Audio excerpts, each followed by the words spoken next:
sur New York même ce soir, mais menace, semble-t-il, sur l'État de New York, à quelques centaines de kilomètres plus au nord. Un projet d'attentat a, semble-t-il, été déjoué. On appelle un autre de nos correspondants aux États-Unis et donc à New York, David Benaïm. Bonsoir. Projet d'attentat et arrestation d'un suspect, David. Oui, Emmanuel Luschmann a 25 ans.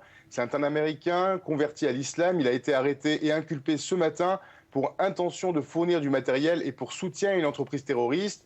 Il encourt jusqu'à 20 ans de prison et 250 000 $ d'amende. Il a été interpellé alors qu'il planifiait une attaque pour ce soir, en pleine festivité du Nouvel An, dans un bar de Rochester, dans l'État de New York, à la frontière canadienne. Luschmann a un passé criminel avec des troubles de santé mentale.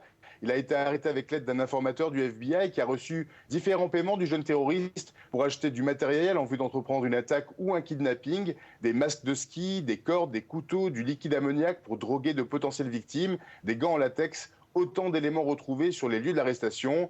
D'après l'informateur du FBI, Luschmann avait l'intention de mettre une bombe dans un bar ou de tuer ses victimes en les décapitant dans le style de Daesh. Et d'après les autorités, il aurait discuté de la possibilité de fabriquer des bombes dans des marmites sous pression, le même type d'engin explosif utilisé lors des attentats de Boston.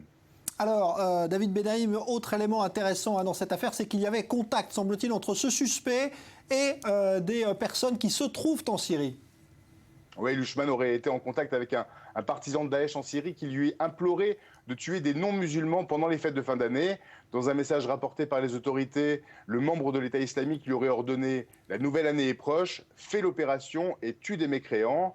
Le suspect a exprimé son soutien et son allégeance à l'État islamique et à son leader Abou Bakr al-Baghdadi dans une vidéo retrouvée sur les lieux de l'arrestation, exprimant même son désir de rejoindre le groupe djihadiste en Syrie.